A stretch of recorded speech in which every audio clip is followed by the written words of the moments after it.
Ever wonder how the world's biggest companies make sure that the right people have the right access without risking a security meltdown? Welcome to Secured by Design, the podcast where we explore how identity and wider cybersecurity shape the foundation of your digital world.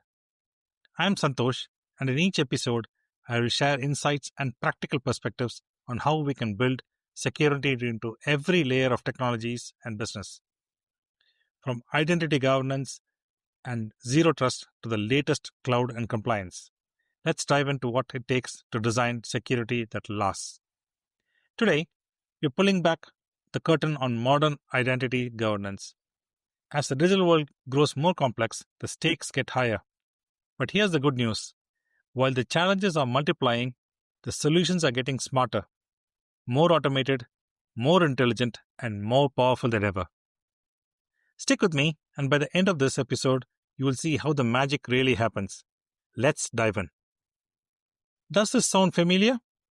You start a new job, you're all fired up, ready to go, but you can't do a thing. Why? Because you're stuck in the awful IT waiting game, just trying to get the access you need. Your first few weeks are spent submitting access requests for missing permissions. Some are attended immediately, and many require constant chasing by both you and your manager. Well, that exact frustration is what modern identity governance and administration, or IGA, is built to eliminate. There's a plethora of IGA solutions in the market to choose, from Oracle, One Identity, Omada, Entra ID, Savient, and SailPoint, to name a few. I will keep this episode vendor neutral. At its core, IGA is about answering three fundamental questions. Who has access to what in your organization? Should they have that access? Can you prove it? IGA combines two distinct but related capabilities: identity governance and identity administration.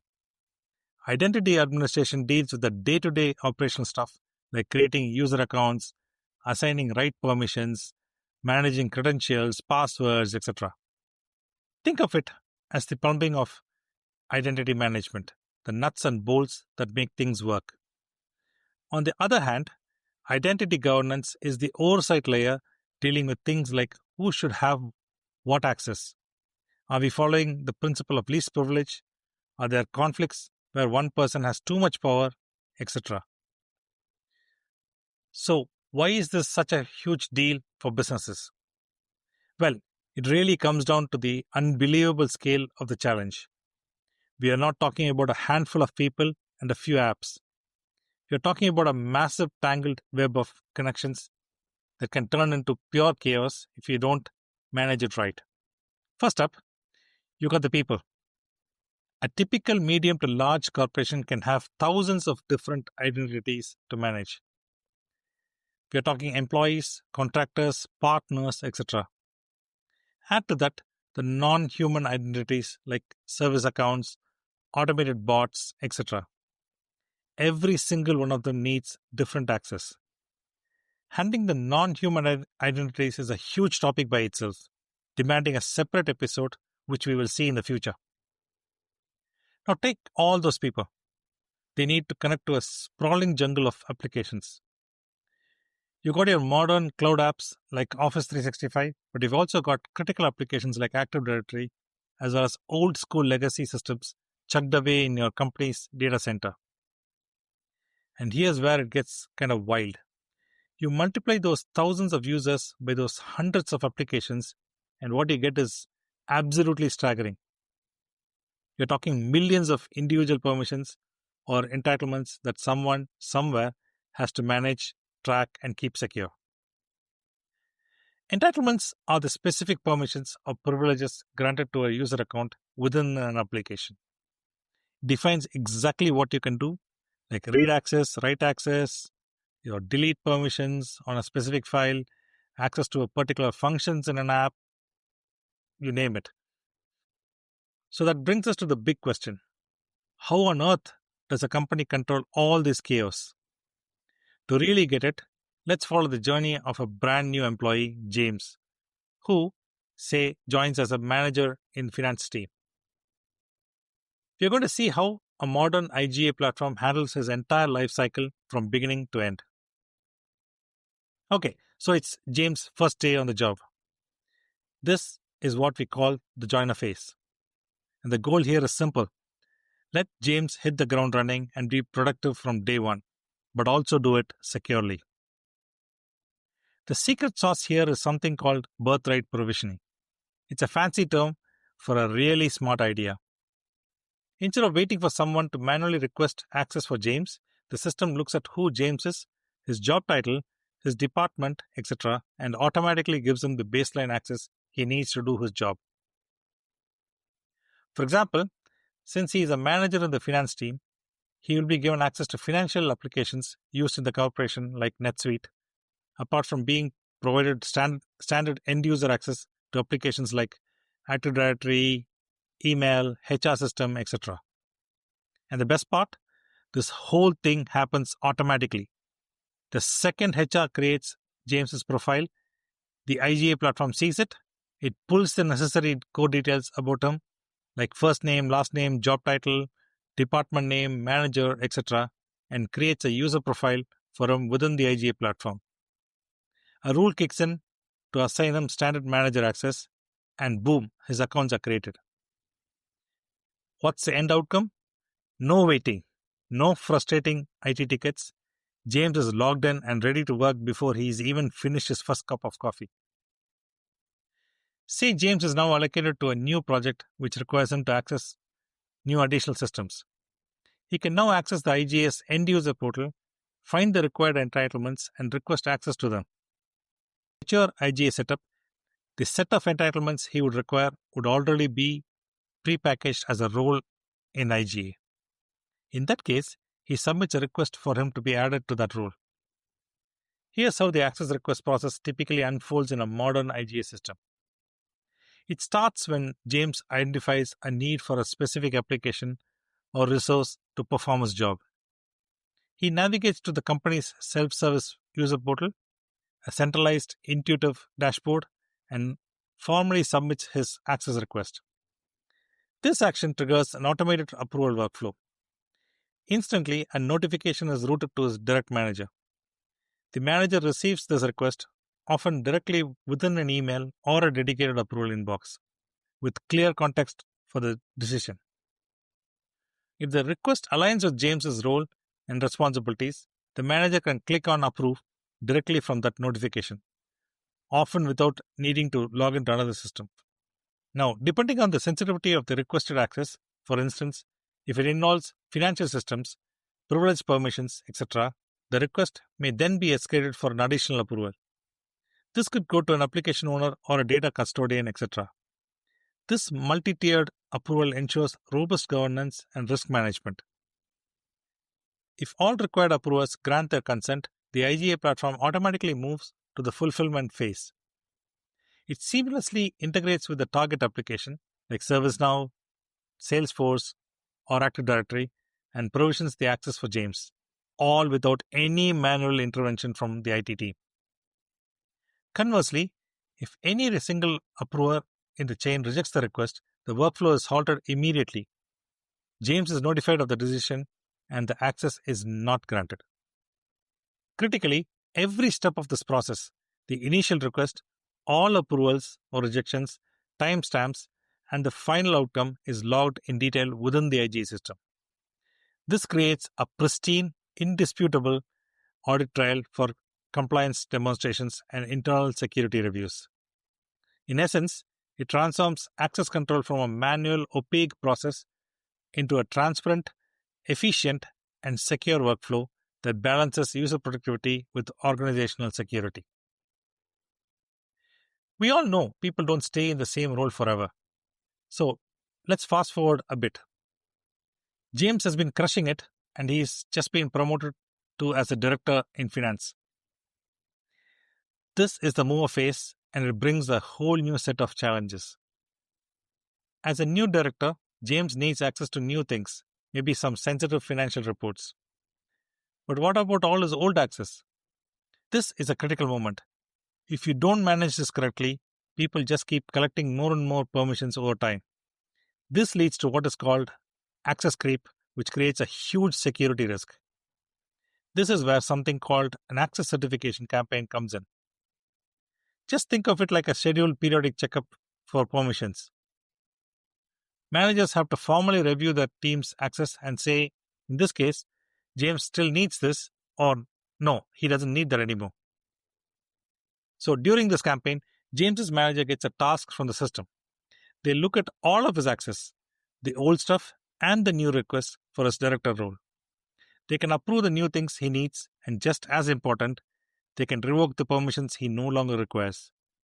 This is how you enforce a super important security rule, the principle of least privilege.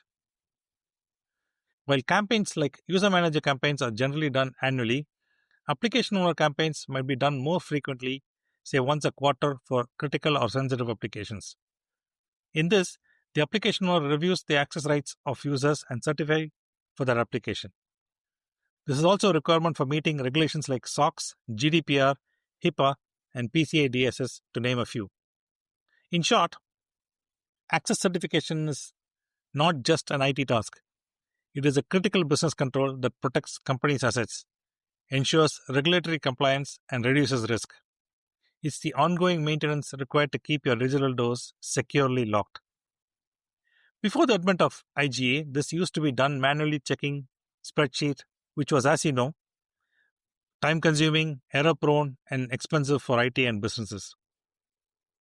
This is a core function of any IGA platform, which automates the process of sending out these reviews, collecting responses, and fixing any problems found. Now, James's new role is great, but it's also created a new, more subtle kind of risk. This goes beyond just having too much access. Now we are talking about having the wrong combination of access, which can be even more dangerous. This is managed by a principle called segregation of duties, or SOD. The idea is simple. You want to prevent any single person from controlling a critical process from start to finish. A classic example, the person who can create a new vendor in the payment system should absolutely not be the same person who can approve payments to them. You see the problem there, right? That's a classic recipe for fraud. IGA platforms enforce this in two main ways. First, you have preventive controls. Think of this like a guard at the gate. It stops a user from even getting a risky combination of access in the first place. Then you have detective controls. These are more like security cameras, constantly scanning to find people who already have a toxic combination. It alerts when it finds one, so it can be fixed. Again, let's go back to James. As his manager is requesting that new financial access, the IGA system's SOD engine immediately throws up a red flag. It sees a potential conflict, but instead of just blocking it, the system does something smart.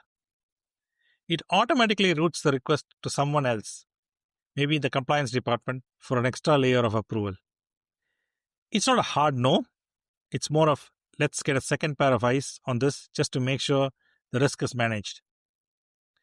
If that is approved, James gets provided that role, and there is clear traceability as to who approved it, why, and when for the auditors to see. As we know, all good things must come to an end. James decides to take a fantastic new opportunity at another company. This final stage, the lever phase, is, and I'm not exaggerating it, probably the most critical part of the entire identity lifecycle from a security standpoint. You have to get this right. And just like his first day, his last day is fully automated. The moment HR officially enters the termination date into the system of record, the IGA platform is instantly notified. On his last day, this triggers an automated workflow within the IGA system. James's core accounts are disabled immediately, ensuring prompt protection of company assets. Following this, the system initiates a thorough and meticulous cleanup process. It systematically reviews and revokes his access across every connected application, shared directory, and collaborative platform. This ensures that all access rights are comprehensively managed, leaving no room for oversight and maintaining strict security and compliance standards. This is a seamless, silent, and secure digital firewall. And this is so important. This isn't just about good IT housekeeping.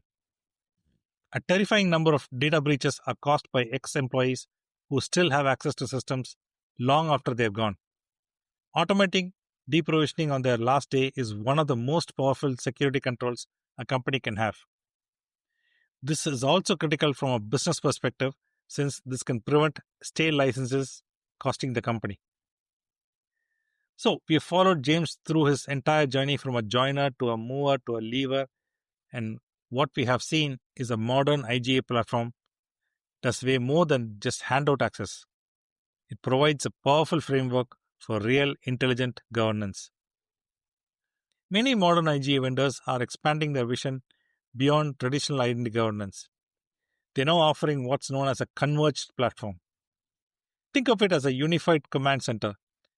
This approach seamlessly integrates the core identity governance we have discussed with critical capabilities like privileged access management, which essentially controls the admin accounts and super user accounts used by the IT administrators. The compelling advantage of a converged platform is the holistic visibility it provides. Instead of juggling multiple consoles, you gain a single unified view.